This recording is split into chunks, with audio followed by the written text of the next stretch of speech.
Everybody, hello and welcome back. We are here for the culture with Zach and Zach. Zach, how are you, my friend? I am good. I'm good. Just settling into my new home here in the Philadelphia area. I know that the city of Washington, D.C., the whole DMV, is probably missing you. And one of those people to be among that number of those missing their friend in DC is tonight's very special guest, the one and the author, the speaker, the political strategist and commentator, Duvae Malone. How are you, Duvae? Hey Zach, how you doing? It's been a I'm, long time since I've been on here. The a pandemic hit. long time since we've seen face to face, but I think of you often because the book that you wrote, I bought it 2 years ago. My brain went blank. I want to say it's called "What We Can Do to Help Those Ourselves." those who give a damn. Those who give a damn. There's so many strategies in that book, and it's such a guide for what is necessary. And who would have thought? I wouldn't have known that that book would still be so relevant today. And there's so many lessons that need to be applied to people's lives right now. And again, it's motivation. So I thought of you often, my friend. How are you? I'm doing well. I am doing well. I really took time during the pandemic to really regroup. So I am refreshed, but I'm also trying to get used to. I do my regular commentating, but I'm trying to get used to being back on the road. So my summer is back. I'm going to be back on the road. So I got to get used to that again because I've literally been writing, reflecting, planning. I'm actually almost ABD, so I worked on my PhD while the pandemic was going on. Because for someone like myself, I just can't sit still, so I got to do something, right?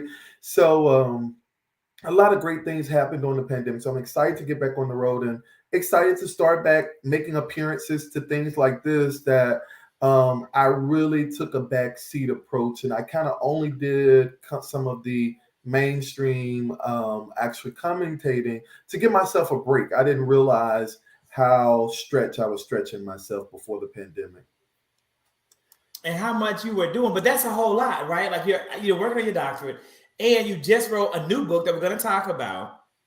Vote, Children, Vote, and you're still being sought after for all the and there's a whole lot to talk about. This is a pivotal political moment, and so I have a lot of questions. I know Zach probably has a lot of questions too.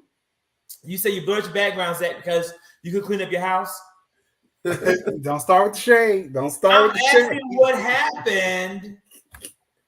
Yes, we're still in the moving process, and so I haven't set up the office fully. So yes, but I am excited about tonight's show because we have three Mississippians on the show, and so always good to be around great people from the great hospitality state. So, Dubai, is that frozen for you, or is just me? Am I frozen? No, No. Zach isn't frozen either. Zach just unfroze, but Oh, just a moment ago. Speak, Zach. Test one, one test, test two, test three. I am not froze. I am here with me. It doesn't look frozen to you. What does it like to you, Dubai? so it's going in and out a little taste. Yeah, So like, Zach, log out and check your internet if you could, and log back. I think there Okay. is an issue. I think it is some connection issues. Okay. It's like a weird delay, but I think if you maybe reset, it'll pop back in. And Zach is going to get that together. And so, Dubai, this is an interesting concept that we have, right? So Zach and I always try to make it a little bit different. And so we're going to do, and every week we do this part of the show that's called This Week in the Culture. And so that's how we start off. So anybody watching can connect to us, follow us along. We talk about like the big news events, and then we go into what's called our culture conversation. And that's what we're going to, I have some really, let's say, some really probing questions that I want to know your opinion around, especially with so much happening. It's a different time. The last time that you and I spoke, it was about getting some political progress made and a change in the executive branch. Well, now that we have that change in the executive branch, I think it's kind of time to talk about, are we getting what we thought we would get? Is Biden giving what we thought Biden would give? But well, you got the right person tonight. well, that's good. I think that's why I'm thankful to have you, because I know that we're going to have diversity of opinion. I bet we end up with like 3 people and with three different perspectives. But before we go into our culture conversation, we look at the big news from this week in the culture. And our very first news story is the continuous rise in inflation. Inflation rates in the United States came out.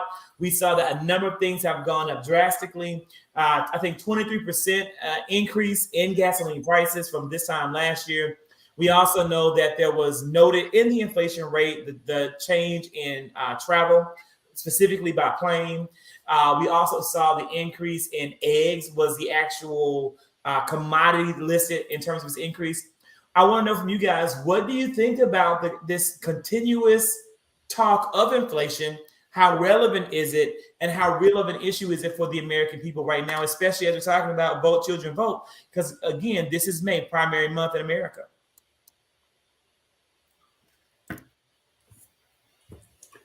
I'll let I guess go first. Can you hear me? So, am I still frozen? Yeah, Zach, you are a little bit frozen, but it's okay. We're gonna make it do what it do.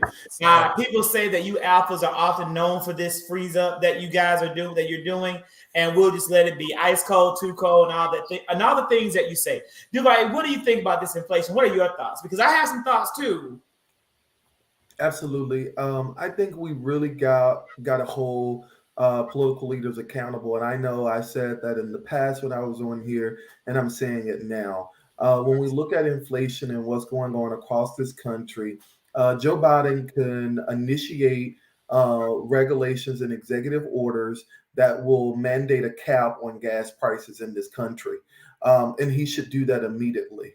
When we look at a lot of people that I live in a very metropolitan city, I mean, I get paid to take the metro to go to work. So many other people do not, right? And so when we look at it, a lot of people in rural America need gas and they need transportation to get to work, right? And their only means of getting to work is by having gasoline and a car to drive.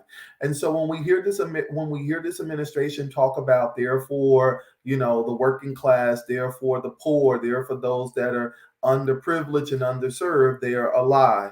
Because anybody in America know, I was just in Mississippi visiting my mom for Mother's Day, and it's absurd that my mom cannot afford on her income to fill up her car with $60 worth of gas. She just can't afford it. Thank goodness she has children who could foot that for her, but she can't afford it, right? And so do you know how many of my mom friends who cannot afford to put gas in their tank to even go to a doctor's appointment? And so I think this administration needs to put together some kind of regulations that will regulate gas companies, that they will also foot the cost for the American people, just like they footed the cost for, the big banks when they bailed them out. They need to foot some of this cost for the American people so that people can have lower gas prices. Not just lower gas prices, but when we look at the grocery stores are ridiculous. They're ridiculous in metropolitan cities where people are actually making a decent cost of living. They're ridiculous in rural America. And I'm not telling you what somebody told me. I'm telling you what I know with my own 2 eyes. I've seen this in many grocery stores in rural America as well, that people are suffering. I don't know how people afford groceries in southern Mississippi. I just don't know. When I go into the grocery stores, I just don't even understand how they're, affording groceries. When we also talk about, even the fact that, baby formulas or on a backlog right now, we do know that African American women are at the highest rate when it comes to infant death rates in this country. Even when they have babies, they have them prematurely. So the reality that, are we saying now that these young mothers, many of which are teenagers, are not going to be able to get the resources they need? Have we backstock, or are we sending out these resources to WIC and other areas? This administration has a lot of work to do. And we got to hold them accountable in the fact that it's not good enough to go in the grocery stores and see what we see. And what I also think is a disconnect. When we look at this administration, how they sweep the country, in popular territories. They don't sweep the country and go to places that are really needed. For example, the Vice President of the United States was just in Greenville, Mississippi, speaking. Why did she not make a trip down to Illabena, Mississippi, to Mississippi Valley State University? Why did she not make a trip there? I'm just not understanding. I think the prime example of you will see, and Zach, this is going to come from Georgia, you will see politics at a new play for people who do like what Stacey Abrams is doing. Stacey Abrams is keeping her head down. She's knocking on doors. She's talking to people. She's listening to the voters. She's walking and knocking on more doors than probably any person who have ever ran for governor in the history of this country. And I think she's going to see a difference in this election. So I say all that to say that the Democrats they're not, when people say they have a messaging problem, I don't necessarily think they have a messaging problem. They have a problem where their policies are not really hitting the people who really need them the most. It's getting stopped in the middle. And that's where you see the numbers start to trend down and people start not to go out to vote, right? So I will take, for example, when you look in Georgia, you're going to see a lot of places that actually came out to vote that are still going to vote pretty heavily, that are educated, that are informed. Mm-hmm. But then you also are going to see those people that are in those rural communities who don't have gas in their tank, who don't have food on the table, who's having issues with their medicine, etc. All of these people who have real everyday issues, you're going to see a decrease in them coming out to the polls. And when you look at the statistics, you're going to see that from the Democratic wing, but from the Republican wing, that drives them to the polls. And so this administration has a lot of gaps. Inflation is just one of the many pills that we need to peel off with this administration, if that makes sense. You're right. Now, I got to give you your credit on Stacey Abrams being president, knocking on doors. I can't say with any certainty that Stacey Abrams is going to win governor of Georgia. I do not think that she is going to, unfortunately, as of right now today. Polls don't indicate that she will, no matter how many doors she's knocking on, because of what you said earlier about Democratic sentiment in this country. But I want to say that I don't think that Democratic sentiment is that we're being fair. I think that when you say President Biden can pass executive order to limit gas prices, I'm going to fact check that. I'm not certain that he can, but if he can, it's still going to have consequences that will trickle throughout the economy in other ways. Inflation is not the only issue that the president and the Biden administration must contend with when they think about how they're going to support the American economy. The majority of people right now are talking about gas, because that is something that they immediately see. But there are other things that hold up and prop up a capitalistic system like America that has to be considered and held in the motion or held in action as our elected leaders make moves. I do believe that I believe that President Biden has to make very careful, calculated, strategic moves. Vice President Kamala Harris couldn't go down to Illabena because she didn't have time. She chose to go to, probably, you said she was in Greenville or Greenwood? Greenville. Yeah, she would probably went to Greenville because of Benny Thompson. You're making strategic moves to go places where you're going to have the infrastructure set up to get support, to have it managed. It's a PR move. That's just how it works. That's what it is. I was very proud to see Vice President Harris do an interview from the state of Mississippi when I haven't seen many politicians, Republican or Democrat, give our home state any kind of national press that was positive in a long time. So I think that is something that's worthy of being praised and to be honored. Oftentimes, it's really easy for us to say within the year and a half that the Biden administration has been in place that we want all these things done that haven't been done that they said they were going to do, but it takes time to do that. Not only does it take time to do that, it takes bipartisan support. President Biden could probably do a lot more with executive orders, but the consequences would be grave, especially in the midterm year. we are looking at a shellacking in the House and the Senate. We're looking at losing control of both. If we lose control of the House and or the Senate, we are not going to move forward for 2 years. We're going to be at a complete standstill until the next set of midterm, until the next set of House and Senate seats come open, and all the blame for the standstill will be put on the Democratic Party.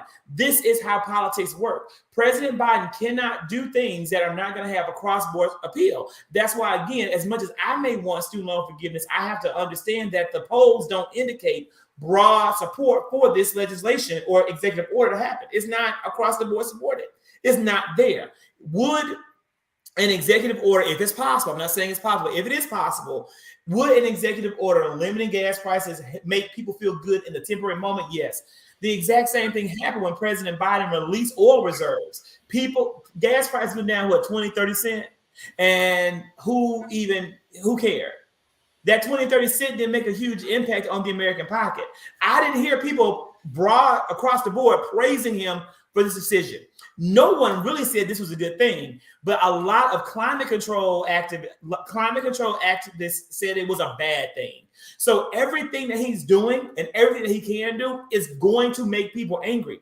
The angry people, the people that are not happy with decisions, are the ones who are going to be the loudest and most vocal in the attacks against him. And that is what this media is going to highlight and they're going to portray and what they're going to praise.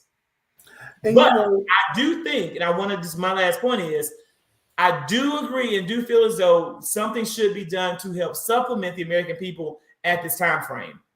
In the same way that we passed COVID relief bills, which contributed to inflation and helped to give us the economy that we have today that is inflated, it would give a bridge in this moment to a lot of American families that need it. So American families that would qualify, that need additional assistance, should be able to get that easily to help them through this economic burden.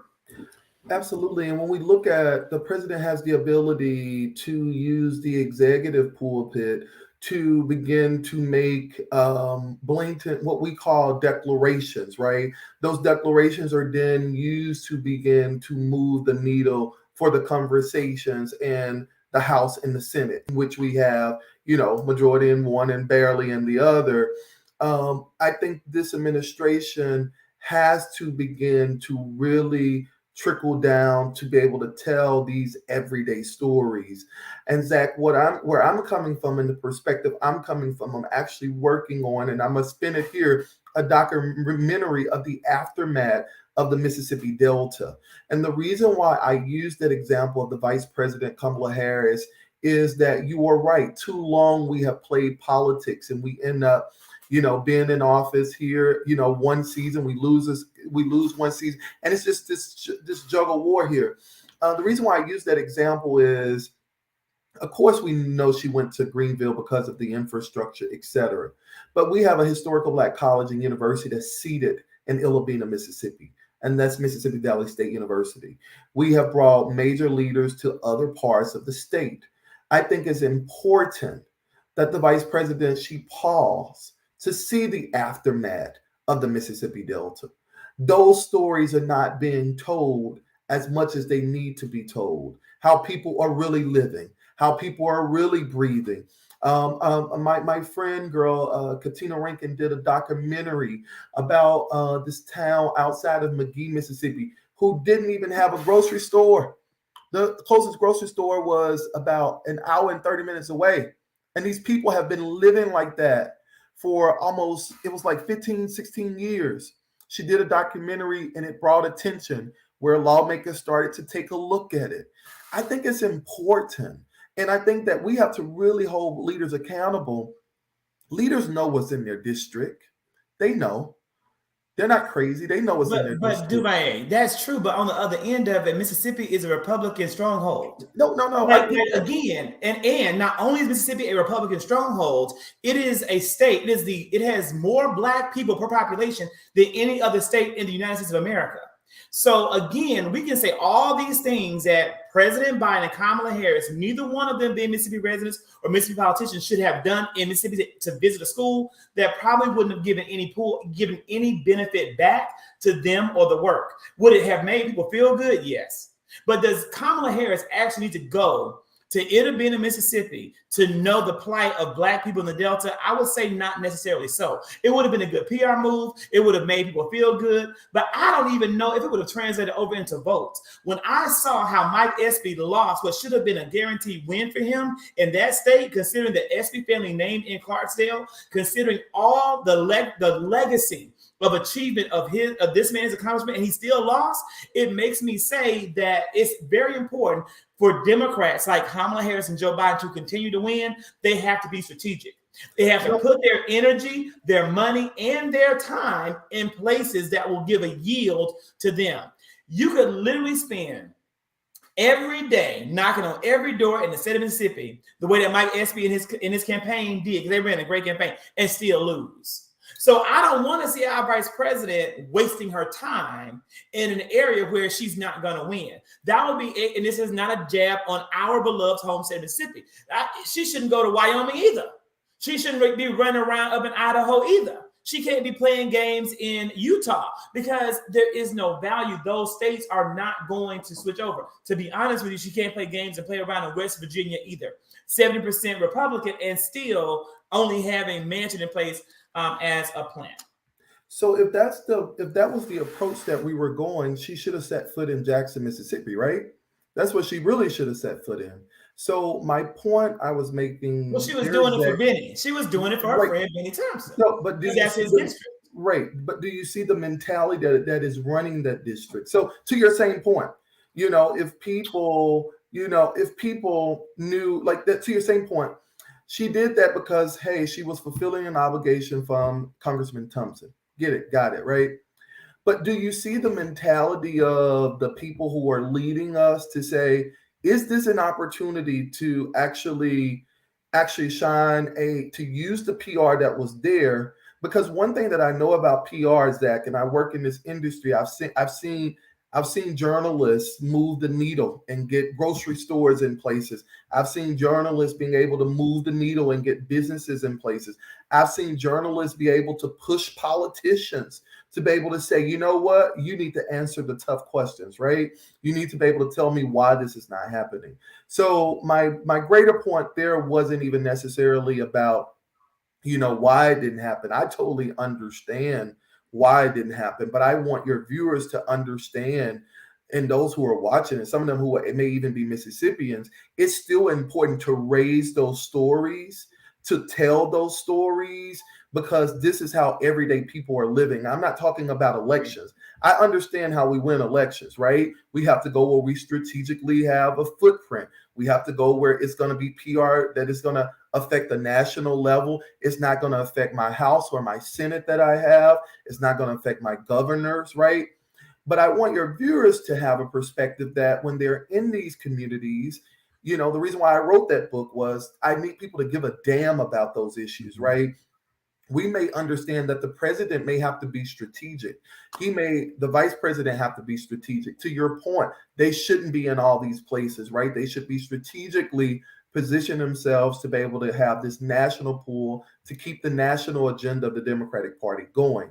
But I want your viewers to understand that it is important that we still raise these issues. We can't lose track that we have mothers who don't have gas to go to work in these rural communities, in these places, in these urban issues, cities.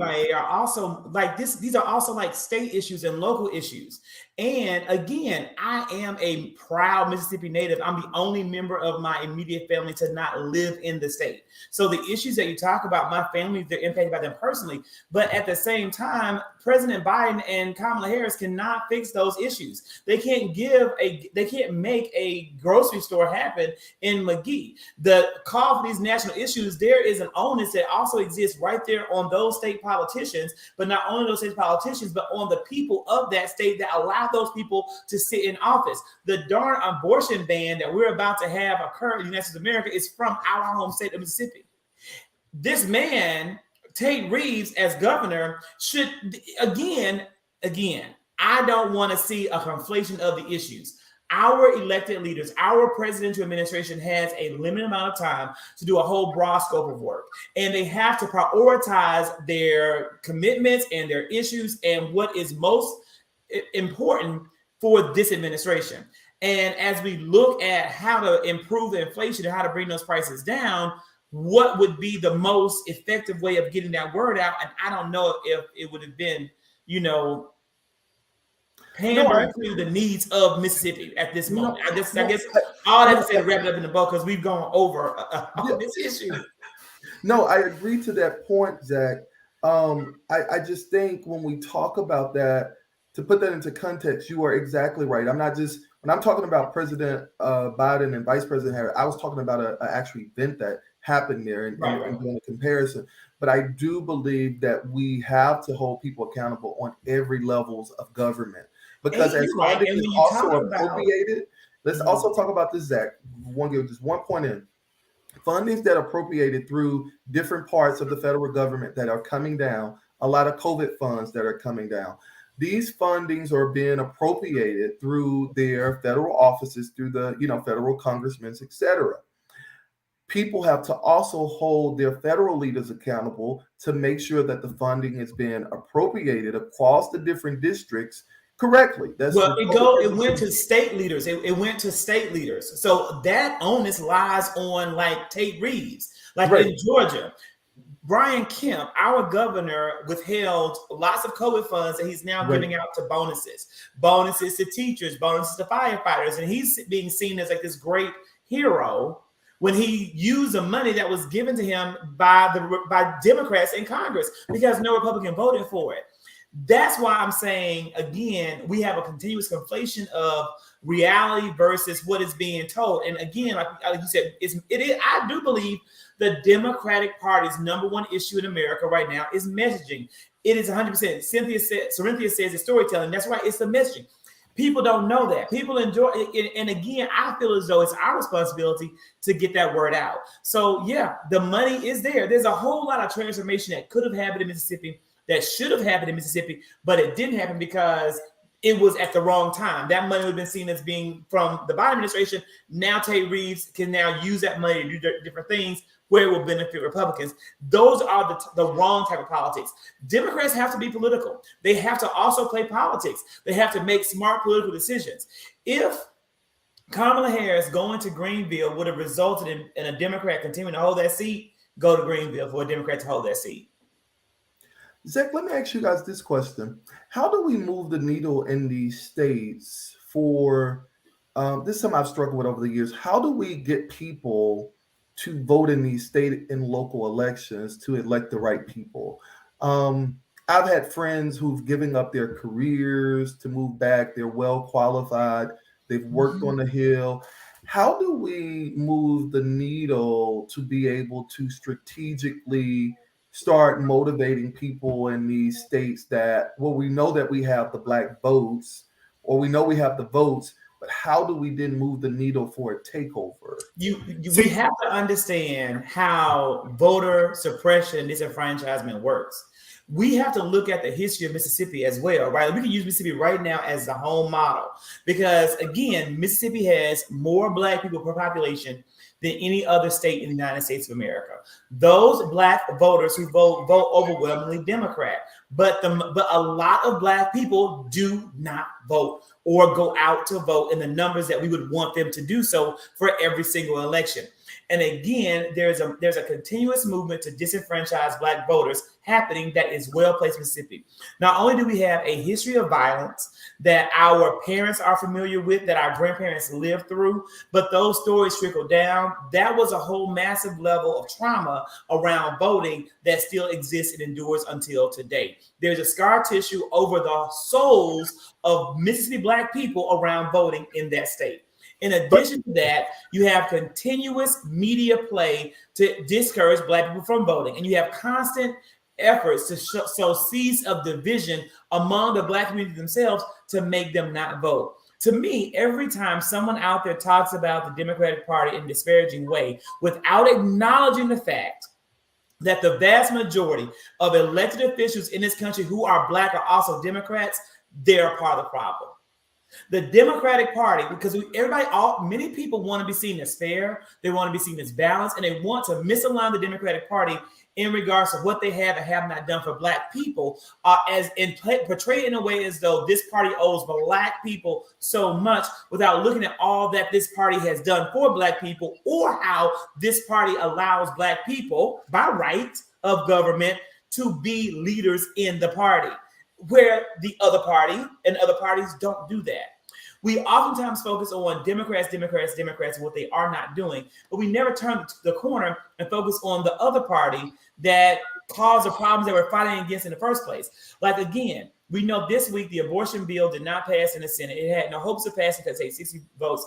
But everybody's talking about the one Democrat, Joe Manchin, who didn't vote for the bill, instead of the 50 Republicans who didn't vote for it either. And all of that, to me, leads to disenfranchisement of Black voters who get frustrated with the process. Also, a lack of knowledge around the process that, to me, becomes an insurmountable odd to beat. Zach? So I think you bring up a great point, and that's what I want to hit on, is that we don't often talk about the education around voting. And I think that's the key piece. And that's oftentimes what I'm telling my people back in Mississippi, is that your vote does count. And I think that's what they see. They don't see the benefits of voting. They don't know who to vote for, because they don't listen to that individual. The only thing they're listening to is, oh, somebody got shot, somebody got killed on the news. They're not listening to the debates. They're not listening to what's happening around voter education. And so I am a big component, or a big advocate for voter education. If we don't get that, then we're not going to have any people to, one, go out and vote, but then also, two, vote for the right people. Yeah, I agree. Zach, that's one of the reasons why I kind of started to think about during the pandemic. Being, as we've said here today and we've all talked, there's no right or wrong approach to it. It's just through the lenses in which we are all experiencing and seeing the world, right? What I wanted to do was encourage young people, because I feel like, adults, we are going to debate, we're going to fight, we're going to argue at tables. But at the end of the day, our value system and how we see the world is pretty much already established, right? We can't change the way Republicans think, and we can't change the way Democrats think in many regards when they are a certain age, right? When they're at this certain place in life. But I thought, if we can change the way children see the world, if we can change the way a child see the voting process. I think about, my grandmother was 94 years old when she passed away. So she was born in like 1917. So she saw the civil rights movement play all the way out, right? So I have those life experiences and stories. You got younger students who, they don't understand why it's important to vote. They don't understand like the power of elections at an early age. They don't understand that.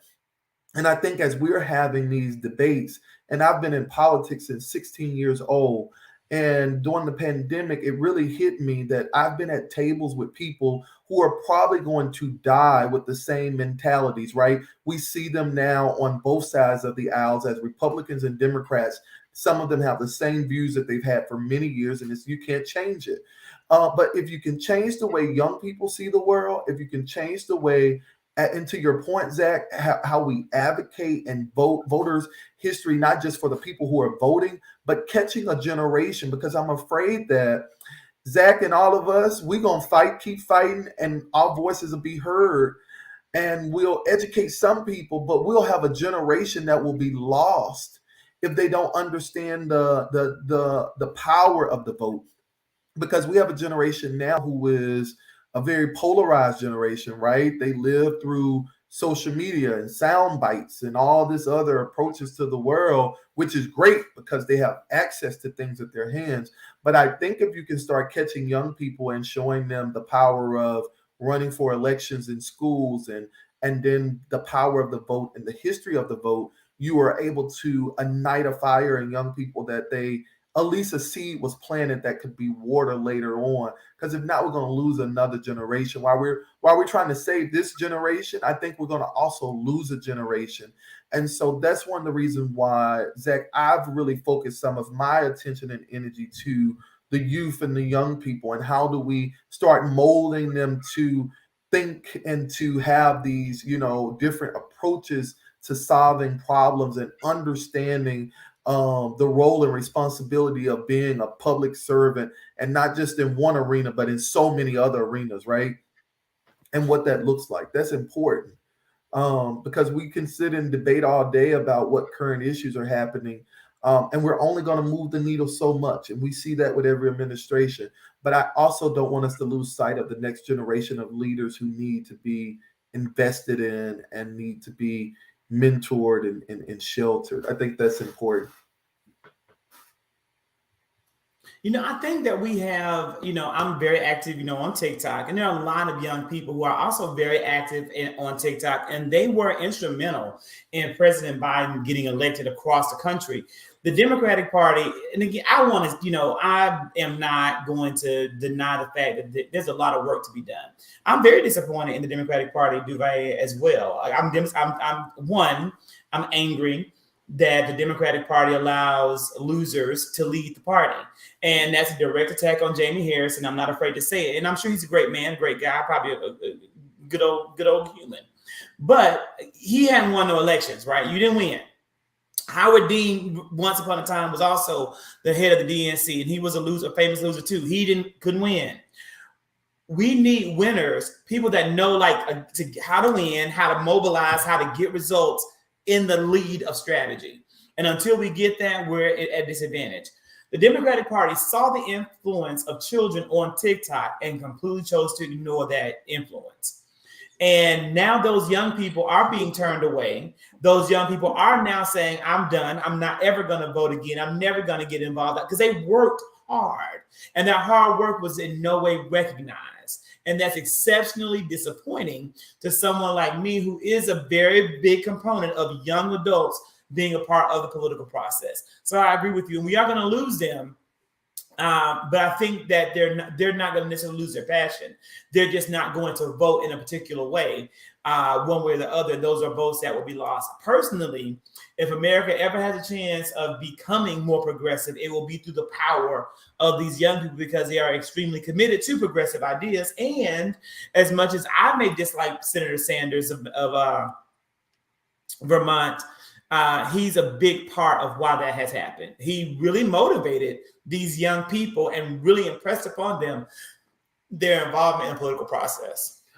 Yeah, Zach, you make a great point. And how do we, I know young people, and I was, young once and worked elections, and, you get ignored, and then you help people win, and you don't get the promises that you were promised and all that good stuff.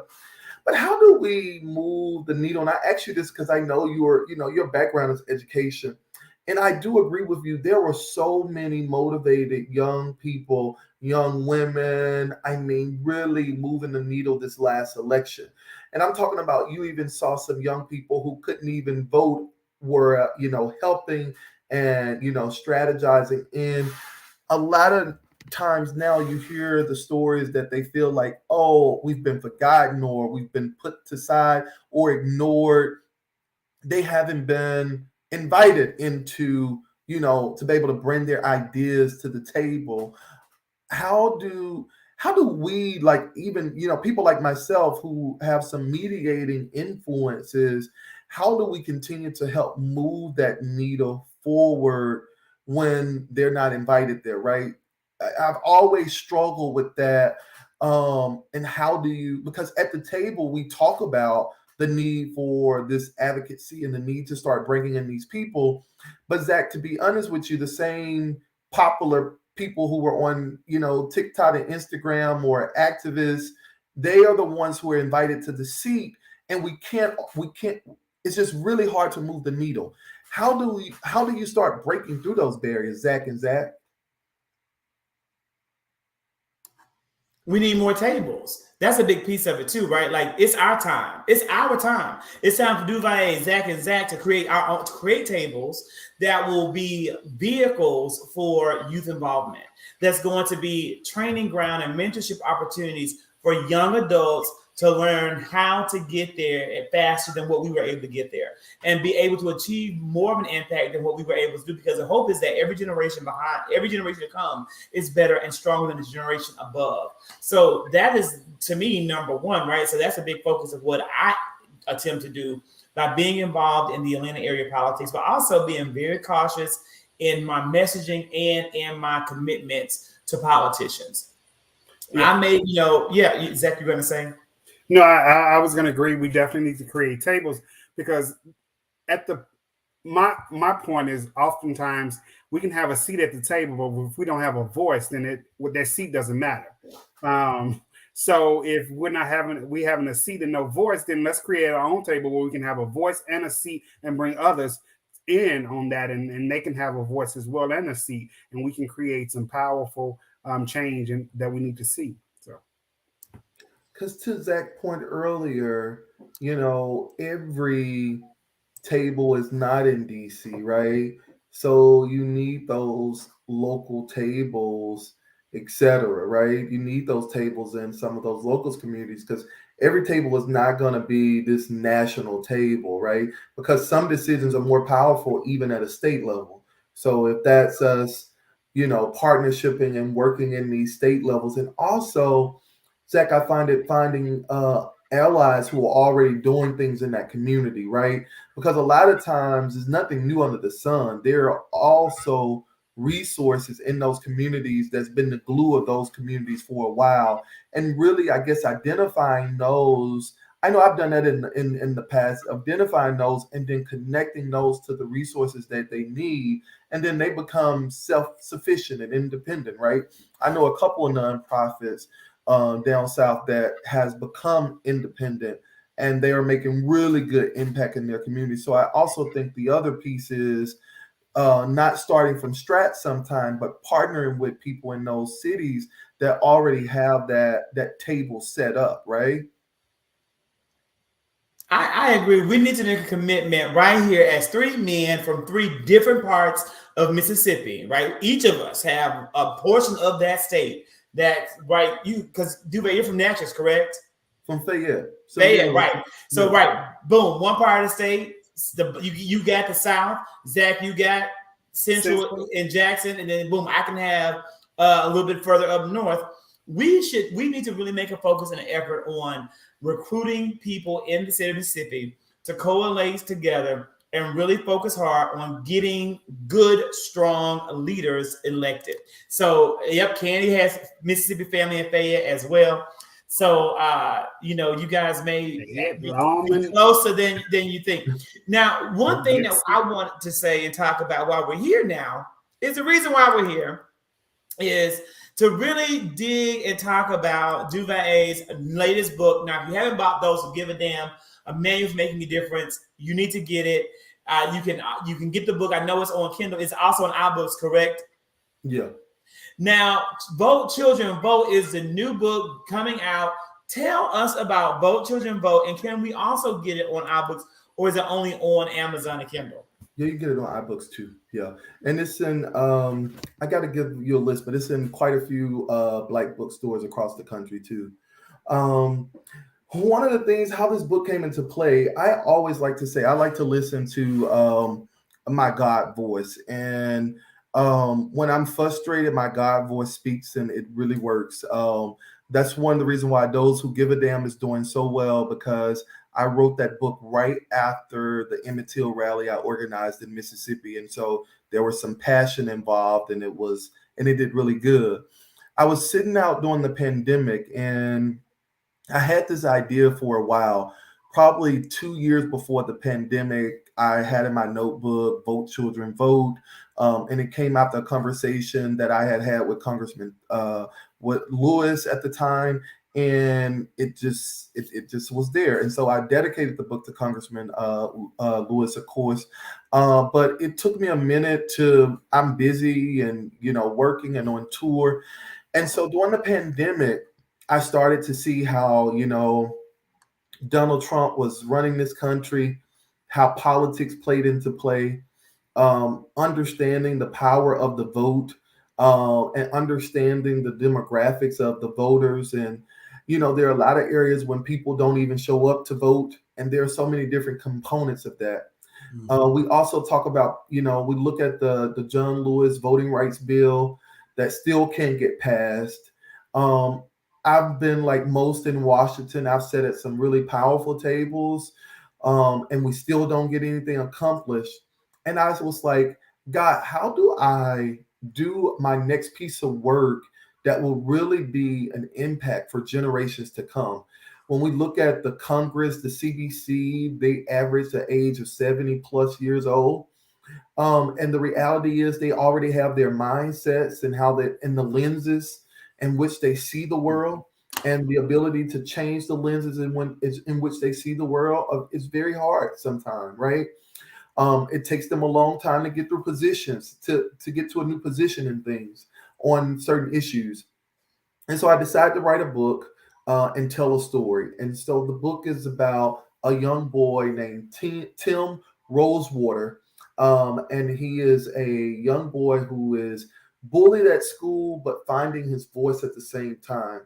And so his teacher, Miss Rose, is teaching the students about the power of voting, and she's using the class election as the opportunity to go through and teach them. So in the book, I talk about Medgar Evers through Miss Rose. And so she teaches them about Medgar Evers. She teaches them about John Lewis. She teaches them about the Voting Rights Act. And Tim finds his voice. And so they had an election, and Tim was asked to run for the election, but he decided not to run.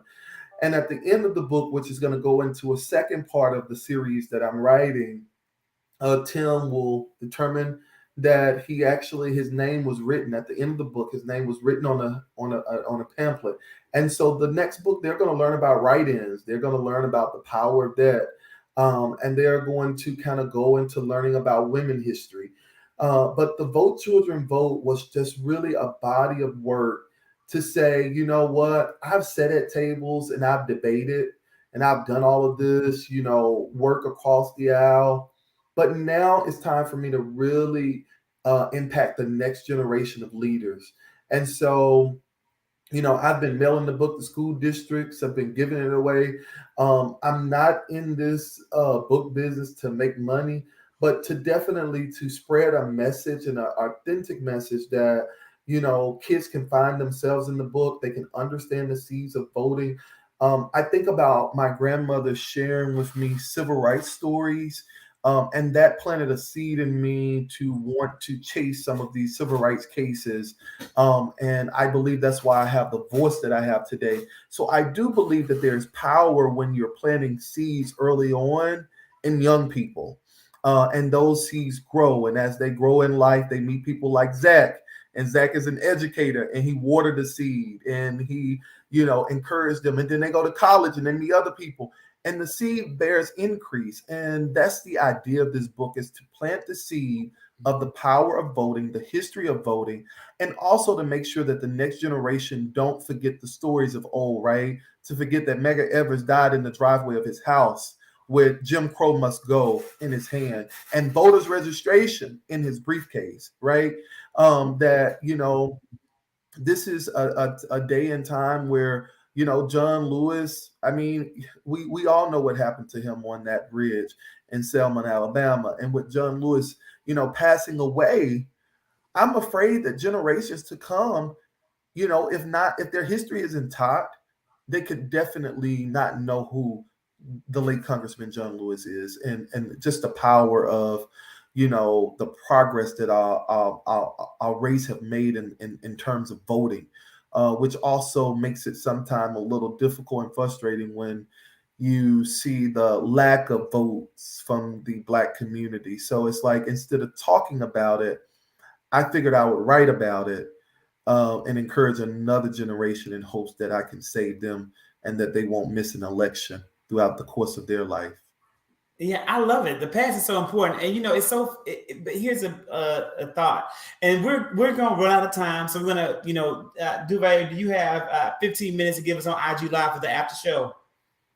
Yeah. We'll have a brief after show. Zach, you got 15 minutes. I know you got to get your house cleaned up right there. You're muted. Whatever you were saying is, we don't need to hear Yes, I that come can't back. say you, but yes. I knew it was something like that. You know, I'm a recently certified Gallup strengths coach, and what I heard, Duvay, from you is the strength of context. People with this strength of context really value the past and the history, and they understand how important knowing the history and prior events are allow you to succeed and thrive in the future. And so I heard that context. I have a strength in my top 5 called futuristic. And so my futuristic strength propels me to say, I agree, I 100% agree with you, but it is true. With the passing of John Lewis, a chapter in American history has closed. And it will very likely only be studied and understood by people like you that have a focus and understanding of how context matters. And it'll start off with like 60 to 40 to 30 to maybe 20% of people actually ever even getting it. But we have to have faith that the generation now are being shaped by the events of today that will propel them forward in the future. So that the Duvalier Malone that's born right now today will see what happened in the Black Lives Matter movement as opposed to the civil rights movement, and it will have been just as informed, just as transformative. And it is. That is why it is so dangerous to have revisionist history happen to take away the truth of what occurred. Literally, I was watching the news and they were giving, it was MSNBC. And they had a clip of a politician who was completely saying how women and men don't have a gender pay discrepancy. And he laid out a beautiful lie for all the people in that audience to hear about how there really isn't any difference between how men and women are paid. This is the world that we're now living in and the battles that we now have to fight. And it's our work to do so. When I blame the Biden administration for bad messaging and not giving good storytelling, it's around the bills and things that they actually do. But the work of debunking myths, of blowing up misinformation, disinformation, that falls on us. And that's why it's important for us to have a platform. It's important for you to write a book like Vote, Children, Vote, so that people know the past and the history and that it's there and just can use it. And why it's important for Zach to be in the space of diversity, equity, and inclusion, to educate and to teach people and to help build bridges and to bridge gaps that exist. And for me to be right there on social media, running my mouth, railing against whatever it is of the day that I'm railing against, to fight these movements that are so strong and so powerful to disrupt and to mislead. Duvalier, is it a Haitian? Yes. So my mom named me after Papa Duvalier. So the dictator of Haiti, the baby Doc Duvalier, though, who kind of helped to turn things around. I said she must have known I wanted to be in that I would end up in politics. And I absolutely love politics. But yeah, it's crazy. My name is after baby Doc Duvalier. So we have had, I think, and so we can find the book, both books. If you have not bought For Those Who Give a Damn, please buy the book. I love the book. Get the book. You can get it on, you can download it right now, or you can order your hard copy from Amazon. And now the brand new book, Vote, Children, Vote, also on downloadable on Kindle and iBooks, but you can get the hard copy as well. Where is there, can we buy the book if someone is like in a certain metro area where they can go to the bookstore? Yes. So in DC, my book is at Sankofa bookstore, and it's also available. I got to get it to you, Zach. My team just sent it to me. It's actually available at an online bookstore in Atlanta, but I'll send it to you. Yeah, That's exciting. Yeah, it's in an online bookstore in Atlanta. It's in Uncle Bob's in Philly. So yeah, Zach in Philly is at Uncle Bob's bookstore in Philly. And so yeah, it's a couple more in Jackson, Mississippi. I forget the name of it. I'll get you a list. Because I'm actually getting added to like bookstores every day, especially for this children's book, which is really good. It's really exciting.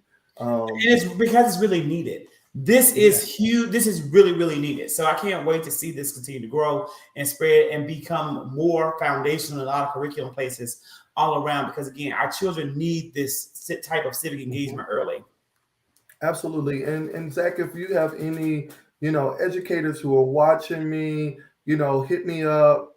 Especially my organization is more than excited to send books to these different school districts and mail them out to these school districts because again, we are about impact. We're about getting the message out. So I mean, if you come across it, my IG is here. All my information is included in my link, and we will definitely mail some districts out some free copies of books for their students for sure.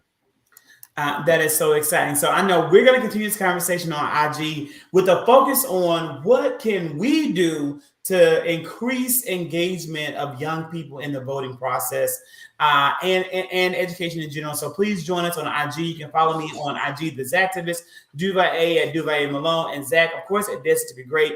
Thank you guys so much for joining. And Duvalier, thank you so much for making time for us. Thank you guys for having me. Zach, I want to come back when we start this election in Georgia, right? I want to come back and prove you wrong, okay? Yeah, good okay? luck. I want to come back when we start this election in Georgia. I want to come back. I got a feeling, as the old folks say, I got a feeling. A lot of people who don't live here have that feeling. And I'm thankful that you do. I literally have a good friend, Brian, Mentally Divine on IG and Instagram, and he just moved to Georgia. He works at Emory University, and he is like, he thinks that I'm crazy. He's like, there's no way Stacey Abrams isn't going to be governor. But again, living here in this state, having been a resident of Georgia for 22 years, she has an uphill battle. This state is not blue and has not been blue ever. This state isn't moving towards being blue. Donald Trump was an exceptionally divisive figure in this state, and it benefited Biden and across the board. Our elected senators at the time, Kelly Loeffler and David Perdue, made a decision to double down with Trump. That was to their detriment, but they were also caught in a rock and a hard place. Not only is Stacey trailing in the polls, but so is Senator Warnock, who is more popular than Stacey Abrams. Reverend Warnock has raised more money than any sitting senator for this reelection. And I also don't think that he will win if things continue the way that it's going. And he's going to lose to someone that has very little political acumen and knowledge. So basically, you're saying as national people, we're not reading all historical data right from the last election. Zach, you need to come work for us. You need to come work up here in the DNC. Yeah, and that's exactly what I'm saying, is that people they don't have their ears to the ground. People are looking at, and again, the polls that I'm talking about, there were 5 polls recently released. All 4 of the polls showed current Governor Kemp beating Stacey. The one poll that was run by Democrats showed Stacey winning. This is the data that I'm talking about. But do we trust the polls? Hell, they had Hillary winning. Again, it's all about when the polls are trust the polls. and what happens as you approach the election season, right? Yeah. So it's all about what's happening in the time frame that's happening and where it's going to. Again, polls exist for a reason. They're there for a purpose. And you also look at the margin of error and the gaps that exist, and the gaps that I'm seeing are very, very concerning. But not only that, you talk to people. When I am talking to, prime example, over 100,000 more Georgia Republicans have voted early in the primaries than Democrats. And that has not been the case for early voting in this state. That huge gap. That means that Republicans in Georgia are fired up to vote, and there's an excitement around voting for them. There is no excitement for Democrats right now to get them out of these polls. And again, Stacey is not being primaried, but you have a number of other positions in the state, like Lieutenant Governor, like Secretary of State, like Secretary of Education. They are being primaried. So the Democrats who are out here running for these offices have not mobilized Democrats or motivated them enough to get out and vote. I voted today, and my polling place where I vote early, I stood in line 30 minutes for the runoff. I stood in line 3 seconds today. There were 3 people in the whole space. So again, these are things that Democrats can't ignore. Can Stacey win? Absolutely. Does the Democratic Party and Stacey Abrams have a lot of work to do? Absolutely. Yeah, and Zach, I'm messing with you because I do understand how powerful people who have historical context and on the ground, and then I do understand that data, we do ignore data that comes from different parties, and it's to our benefit to have all talking points. And I totally get it, but you are making some very valid points. Yeah, and I'll tell you on the IG Live, more definitively the Democrats' big mistake. Like there is a pivotal flaw in the strategy that our party is making that's probably being pushed by President Biden. And I'll say it here because I really hate to point out these flaws on the IG platform because people are so harking to the negative. But President Biden is pursuing a voter, and I think the Democratic Party as a whole, they're pursuing a voter right now that doesn't exist. They're pursuing the moderate white male who they believe are the strong independent vote. So because of that, they're being very cautious in some of their civil rights issues, very cautious in some of their gay rights issues, very cautious in some of their women's rights issues. President Biden has not said enough about the abortion overturn that's possible. Because again, there is a fear of we don't want to isolate the moderate white because Biden is a moderate white male. However, he is now the anomaly. He is not the majority. The independent swing voter in the middle is no longer the moderate white male. It is literally going to be that moderate vote, that swing vote, that in-between vote are people of color and young people who are going to either vote Democrat or vote not at all. So it's not even a matter of getting people to vote Democrat or Republican. It's about getting you to vote Democrat or just to vote, because that's what's at stake. And that's what we're saying they're not going to do. They're saying they're not going to do. And I don't think it's that they don't care. It's not that they don't care. It's that they do not know. And in politics, you have to put the energy where the energy is going to give you a yield. And they're putting their energy where it's not going to give them a yield, and they don't know that. So, but the conversation continues on IG. See you guys. See you guys there on IG next.